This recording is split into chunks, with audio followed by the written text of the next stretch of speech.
Hello friends, welcome back to my channel. எல்லோரும் எப்படி இருக்கீங்க? நாங்கள் ரொம்ப நல்லா இருக்கோம். நீங்கள் பார்த்துட்டு இருக்கிறது ராஜிமா கிச்சன் குக்கிங் சேனல். என்னோட சேனலை ஃபஸ்ட் டைமாக பார்க்குறீங்கன்னா மறக்காமல் சப்ஸ்கிரைப் பண்ணிக்கோங்க, பெல் ஐக்கானையும் கிளிக் பண்ணிக்கோங்க.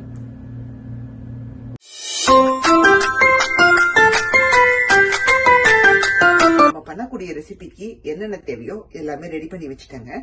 சிக்கனை நல்லா போன் உள்ள சிக்கனை எடுத்து வச்சிருக்கேன். கொஞ்சம் ஃபிளஷும் இருக்கணும், ரொம்ப ஃபுல் அண்ட் ஃபுல் போனா இருக்கக்கூடாது. போனோட சேர்ந்து ஃபிளஷ் இருக்கிற மாதிரி நான் சாப் பண்ணி நல்லா வாஷ் பண்ணி எடுத்து வச்சிருக்கேன். இது கூட வேற என்ன தேவைன்னு பாத்தீங்கன்னா, வெங்காயம், பச்சை மிளகாய், கருவேப்பிலை, அதுக்கப்புறம் பட்டை, கிராம்பு, ஏலக்கான்னு தாளிப்புக்கு தேவையான கரம் ஐட்டம்ஸ், அப்புறம் திக்கான கோகனட் மில்க். இன்னைக்கு நம்ம சமைக்க போற இந்த கிரேவி பாத்தீங்கன்னா தேங்காய் பாலோட இதுலதான் சமைக்க போறோம். ஸோ திக்கான தேங்காய் பாலை எடுத்து வச்சுக்கோங்க. கிட்டத்தட்ட நான் ஒரு இந்த பவுல்ல 1/4 பவுல் கிட்ட எடுத்து வச்சிருக்கேன். ஸோ இதுதான் மெயின். இதுல காரம்னு பாத்தீங்கன்னா பச்சை மிளகாய் காரமும் ஃபைனலா பெப்பரை தூவ போறோம். மற்றபடி தக்காளியோ மிளகாத்தூளோ அந்த மாதிரி எதுவுமே இருக்காதுங்க. ரொம்ப ரொம்ப குயிக்கா பண்ணிடலாம். அண்ட் டேஸ்டும் எம்மியா இருக்கும். தோசைக்கெல்லாம் அருமையா இருக்கும். இன்னைக்கு நாங்க தோசைக்கு தான் இதை நான் செய்யறேன். ஸோ இதை ஸ்டார்ட் பண்ணிடலாம் ரெசிபியை. வாங்க இப்ப நம்ம ரெசிபி ஆரம்பிச்சிடலாங்க. நான் கேஸ்ட் அயர்ன் பேன் எடுத்து வச்சிருக்கேன். இதுலதான் சமைக்க போறோம். நீங்க எந்த பேன் வேணாலும் எடுத்துக்கலாம். எண்ணெய் பாத்தீங்கன்னா நம்ம இன்னைக்கு எது யூஸ் பண்ண போறோம்னா கோகனட் ஆயில் தான் யூஸ் பண்ண போறோம். இதை வச்சுதான் சமைக்க போறோம். ஸோ இதுவும் ஒரு நல்ல டேஸ்ட்டை கொடுக்கும். நல்லா 1 டேபிள் ஸ்பூனுக்கு சேர்த்துக்கலாம். இங்க கோகனட் ஆயில் கொஞ்சம் கட்டியா தான் இருக்கும்.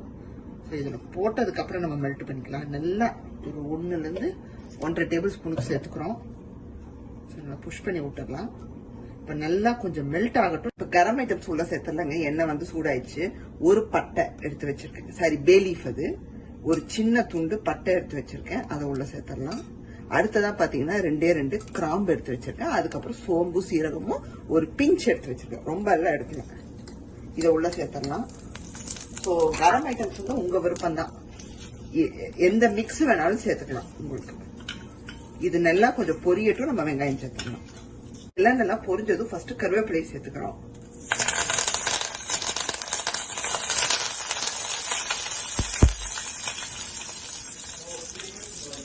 அதுக்கப்புறம் பச்சை மிளகாய் சேர்த்துக்கிறோம்.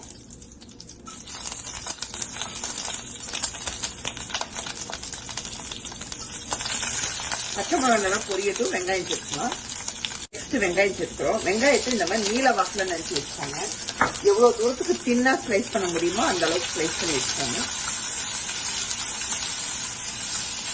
வெங்காயம் நல்லா கண்ணாடி மாதிரி, அந்த கண்ணாடி பதம் வதங்கி வரணும். ரொம்ப ப்ரௌன் கலர் ஆகணும்னு அவசியம் இல்லை. இது வதங்கினதுக்கு அப்புறமா நம்ம சிக்கனை சேர்த்துக்கலாம். வெங்காயம் சூப்பரா வதங்கிருக்கீங்க. எனக்கு அந்த லைட்டா ப்ரௌனுக்கே டச் ஆயிடுச்சு. பரவாயில்ல, ஆனாலும் தப்பு கிடையாது.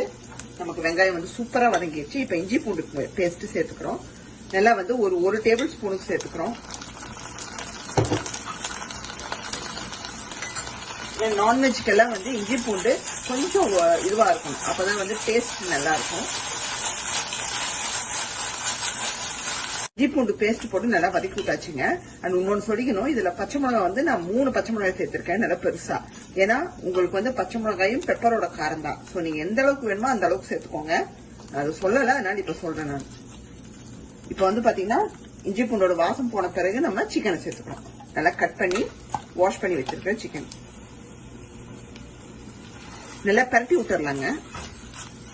நல்லா சிக்கன் அந்த வெள்ளை கலரா மாறும் பாத்தீங்களா, ஒரு மாதிரி ஒயிட்டா, அந்த அளவுக்கு சாட்டே பண்ணிக்கிறோம். சிக்கனை பாத்தீங்கன்னா நல்லா ஒரு 30 செகண்ட்ஸ் பரட்டி விட்டாச்சு. இப்போ உப்பு சேர்த்துக்கிறோம். நம்ம ரெசிபிக்கு தேவையான உப்பு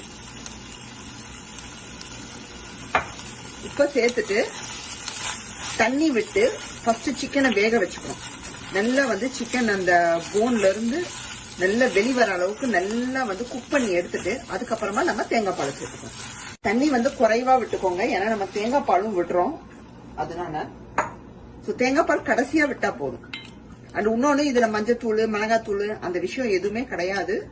சோ அதெல்லாம் இல்லாம நம்ம சிம்பிளான ஒரு கிரேவி, ஆனா டேஸ்ட் ரொம்ப எம்மியா இருக்கும். கண்டிப்பா ட்ரை பண்ணி பாருங்க. இப்ப சிக்கன் நல்லா வேகட்டும். வெந்ததுக்கு அப்புறமா நம்ம தேங்காய் பாலும் பெப்பரும் சேர்த்து நல்லா ஒரு கொதி 2 கொதி விட்டு இறக்கிடுறோம். அவ்வளவுதான். இப்ப லிட்டு போட்டு, இந்த இன்ஸ்டன்ட் என்ன சொல்றது, கேஸ்ட் அயர்னோட லிட்டே இருக்கு. அதை போட்டே மூடி வச்சிருவோம். ஏன்னா இந்த பாட்ல வந்து மோஸ்ட்லி குயிக்கா வதங்கி வந்துருது, வெந்தும் வந்துருது. எந்த காயா இருந்தாலும் இந்த பாட்ல வந்து டப்புன்னு வெந்துருது. அநேகமா சிக்கனும் குயிக்கா வெந்துரும். ஸோ வேகட்டும், வெந்ததுக்கு அப்புறமா பார்க்கலாம். என்னதான் மூடி வச்சாலும் அப்பப்ப திறந்து கலந்து விடுங்க. ஸோ நமக்கு வந்து அடி பிடிச்சிடக்கூடாது. நல்ல சிக்கன் வந்து பஞ்சு போல வெந்து வரணும். அந்த போன்ல இருந்து சிக்கன் வெளி வர அளவுக்கு வெந்து வந்துச்சுன்னா சூப்பரா இருக்கும். பாத்தீங்கன்னா லிட்டு எடுத்தாச்சுங்க. சிக்கன் எடுத்து ஒண்ணு சாப்பிட்டே பார்த்துட்டேன். நல்லா வெந்திருக்கு, சூப்பரா வெந்திருக்கு. ஸோ வெந்ததுக்கு அப்புறமா அந்த தண்ணி இருக்கு பாத்தீங்களா மவுத்து, அதை கூட டேஸ்ட் பண்ணி பார்த்தேன். டேஸ்ட் அதுவே சூப்பரா இருக்கு, அருமையா இருக்கு. இப்ப நம்ம தேங்காய் பாலை சேர்க்கிற நேரம் ஸ்லோ ஃபிளேம்ல வச்சுக்கோங்க. ரொம்ப வந்து நம்மளுக்கு இதாயிடக்கூடாது. இப்ப அப்படியே ஊத்திடலாம் நம்ம எடுத்து வச்சத. இதுக்கு வந்து அந்த திக்கான தேங்காய் பால் மட்டும் தான் நீங்க யூஸ் பண்ணணும். நீங்க 2 வாட்டி 3 வாட்டி எடுக்கிறதெல்லாம் யூஸ் பண்ணக்கூடாது. ஃபர்ஸ்ட் நீங்க திக்கா எடுக்கிறீங்க பாத்தீங்களா, அவ்வளவுதான். அதை அப்படியே நீங்க எடுத்து வச்சு இதுல யூஸ் பண்ணிடணும். ஸோ தேங்காய் பாலை விட்டாச்சு. ஜஸ்ட் ஒரு கொதி வரட்டும், நம்ம பெப்பர் சேர்த்துக்கலாம். ஸோ நீங்க பச்சை மிளகாய் எந்த அளவுக்கு சேர்த்திருக்கீங்களோ பார்த்துட்டு அதுக்கான அளவு பெப்பர் சேர்த்துக்கோங்க, இல்லாட்டி ரொம்ப காரமாயிரும். பாத்தீங்கன்னா நல்லா கொதிச்சுக்கிட்டு இருக்கு. நமக்கு இந்த அளவுக்கு கொதிச்சாலே போதுமானது. நல்லா தலை தலை தலைன்னு கொதிச்சு வச்சு ரொம்ப கொதிக்க விட்டு இது பண்ணணும்னு அவசியம் இல்லை. இப்போ ஃபைனலா வந்து பெப்பர் தூள் சேர்த்துக்கலாங்க. ஜஸ்ட் நான் ஒரு 1 டீஸ்பூனுக்கு நுணுக்கி வச்சிருக்கேன். அப்படியே உள்ள சேர்த்துடலாம். எல்லாத்தையும் ஃபுல்லா புஷ் பண்ணி சேர்த்துட்டோம். ஃபைனலா கொத்தமல்லி தூவி இறக்கிடலாம். அப்படி இல்லைன்னா அப்படியே கூட நீங்க சர்வ் பண்ணிடலாம். ஸோ நான் சொன்ன மாதிரி தோசைக்கு இட்லிக்கு எல்லாம் ரொம்ப ரொம்ப சூப்பரா இருக்கும். நீங்க தொட்டு சாப்பிட்டு பாருங்க, வேற லெவல்ல இருக்கும். இன்னைக்கான ரெசிபி பார்த்திருப்பீங்க. தேங்காய் பால் பெப்பர் சிக்கன் கிரேவி சூப்பரா வந்திருக்குங்க. நான் ஒரு 10 வாட்டி டேஸ்ட் பண்ணிட்டேன். அவ்வளோ நல்லா இருக்கு, எனக்கு சாப்பிட்டுட்டே இருக்கணும் போல இருக்கு. இன்னைக்கான வீடியோ பார்த்திருப்பீங்க. கண்டிப்பா உங்களுக்கு நல்லா பிடிச்சிருக்கும்னு நான் நம்புறேங்க. பிடிச்சிருந்தா ராதிமா கிச்சனை லைக், ஷேர் அண்ட் சப்ஸ்கிரைப் பண்ணிருங்க. பெல் ஐகானை கிளிக் பண்ணிருங்க. உங்களுக்கு வேறொரு வீடியோவில் சந்திக்கிறேன். பாய், see you soon.